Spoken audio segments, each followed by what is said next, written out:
السلام عليكم ورحمة الله وبركاته. الحمد لله رب العالمين به نستعين والصلاة والسلام على رسوله الكريم أما بعد. أعوذ بالله من الشيطان الرجيم. بسم الله الرحمن الرحيم. يا أيها الذين آمنوا اتقوا الله حق تقاته ولا تموتن إلا وأنتم مسلمون. يا أيها الناس اتقوا ربكم الذي خلقكم من نفس واحدة وخلق منها زوجها وبث منهما رجالا كثيرا ونساء واتقوا الله الذي تساءلون به والأرحام إن الله كان عليكم رقيبا. يا أيها الذين آمنوا اتقوا الله وقولوا قولا سديدا يصلح لكم أعمالكم ويغفر لكم ذنوبكم ومن يطع الله ورسوله فقد فاز فوزا عظيما. معزز نوجوانان اسلام، اللہ رب العالمین کا بے پایا شکر اس کا احسان ہے جس نے ہمیں دین اسلام کی دولت سے مالا مال کیا، جس نے ہمیں اسلامی تعلیمات کو جان کر کے زندگی گزارنے کی توفیق نصیب فرمائی، جس نے ہمیں توحید جیسے عظیم نعمت کو عطا کر کے رب العالمین نے ہماری زندگی کو نور سے منور کر دیا۔ اللہ رب العالمین سے دعا ہے کہ ہمیں صحیح معنوں میں موحد بن کر کے زندگی گزارنے کی توفیق نصیب فرمائے، آمین۔ جیسا کہ ہم کل کے درس سے کچھ باتیں نواقض اسلام، وہ اعمال جن کے کرنے سے بندہ کیا ہو جاتا ہے، اسلام سے خارج ہو جاتا ہے، نکل جاتا ہے، دائرہ اسلام سے باہر ہو جاتا ہے، اس تعلق سے ان اعمال کے متعلق ہم جان رہے تھے۔ ان میں سے پہلا عمل تھا شرک، کہ اللہ کی ذات کے ساتھ شرک کرنا۔ میرے بھائیوں، شرک کے تعلق سے کچھ باتیں ہمیں سمجھنی ہیں کہ علماء نے شرک کے کچھ اقسام بتائے ہوئے ہیں، اس کو جاننا ہے۔ دیکھو، ہر وہ عمل جو بندے کو اللہ کی ذات کے برابر کر دے، ہر وہ عمل جو اللہ کی عبادت سے ہٹ کر کے بندے کو اس غیر اللہ کی عبادت کی طرف لے کر آ جائے، شرک کہلایا جاتا ہے۔ یا اللہ کی عبادت کے ساتھ ساتھ کسی اور کو معبود سمجھنا، کسی اور کو اللہ رب العالمین کی ذات کے برابر ٹھہرانا، یہ شرک کہلایا جاتا ہے۔ بہت سارے ایسے اعمال ہیں جو شرک ہے، شرکیہ اعمال ہیں، جسے سمجھنا ہمیں چاہیے۔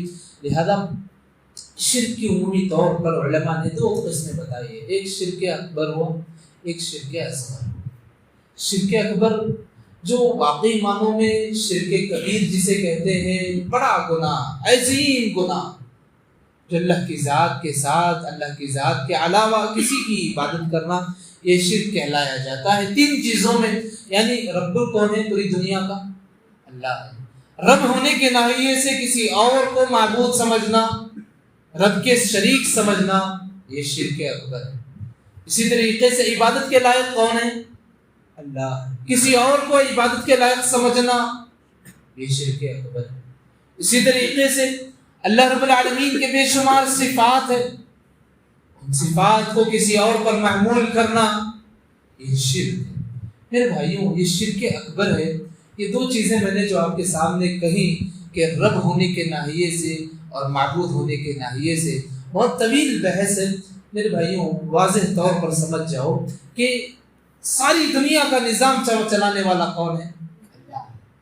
اور اس نظام میں ہم کسی کو معبود ٹھہراتے ہیں، کسی کو شریک ٹھہراتے ہیں، تو گویا یہ شرک ہے۔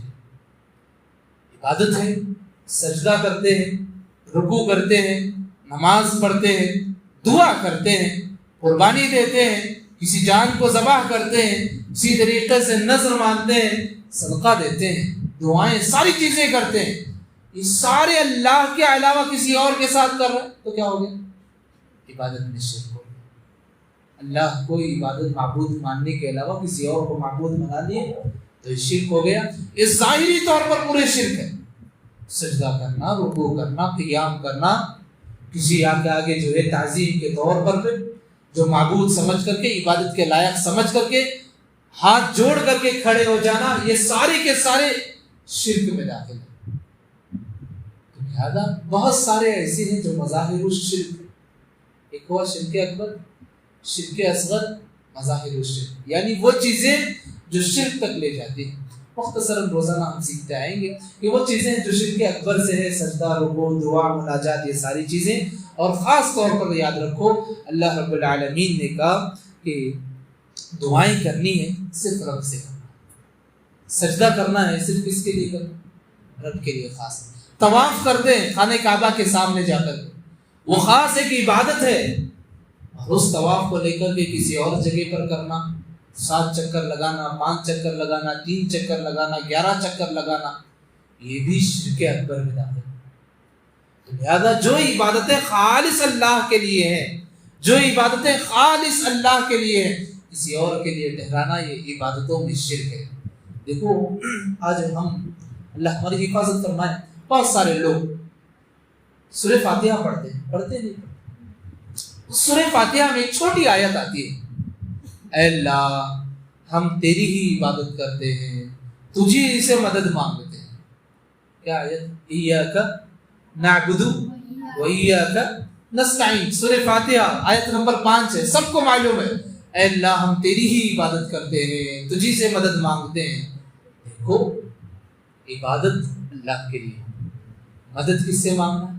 اللہ سے. قرآن کی آیت کہہ رہی کہ سارے بندے اللہ کی عبادت کرنے والے ہیں، سارے بندے اللہ سے دعائیں کرنے والے ہیں، مدد مانگنے والے ہیں. اگر یہ عبادتیں، یہ دعائیں، یہ مدد طلب کرنا کسی اور کے ساتھ ہو گیا تو عبادت میں شرک ہے. اللہ کو معبود بنانے کے ساتھ ساتھ بہت سارے لوگ نعوذ باللہ غلط چیزوں کو معبود بنا لیتے ہیں. لہذا ہمیں چاہیے اللہ کی عبادت کریں. اسی طریقے سے بہت سارے لوگ ایسے جگہوں پر پہنچتے ہیں جہاں پہنچنے پر سمجھتے ہیں کہ ثواب ملتا ہے. آپ کو معلوم ہونا چاہیے شریعت میں مسجد کا بڑا احترام کیا گیا ہے، بڑا لحاظ رکھا گیا ہے، اور اس مساجد میں صرف اللہ کی عبادت ہوتی ہے.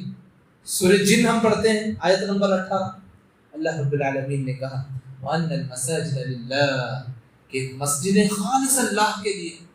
فَلَا تَدْعُوا مَعَ اللَّهِ أَحَدًا، وہاں مسجد میں بیٹھ کر کے اللہ کے علاوہ کسی سے دعائیں نہ کرو، کسی کو نہ پکارو. اللہ مسجد کا احترام ہے، اور یہ تعلیم دی گئی کہ تمہاری دعائیں کس سے ہو؟ صرف کس سے ہو؟ صرف اللہ سے. ہم مانگ رہے ہیں صرف اللہ سے، اور مانگ بھی رہے ہیں اللہ سے. مانگنا اللہ کی صفات کو دیکھ کر کے اگر مانگنا ہے مانگ سکتے ہیں.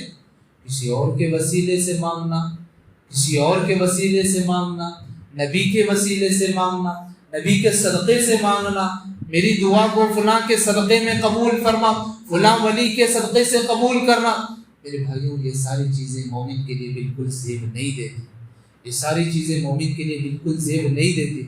اللہ کے نبی صلی اللہ علیہ وسلم نے کہا تم کبیرہ گناہوں سے اپنے آپ کو بچاؤ.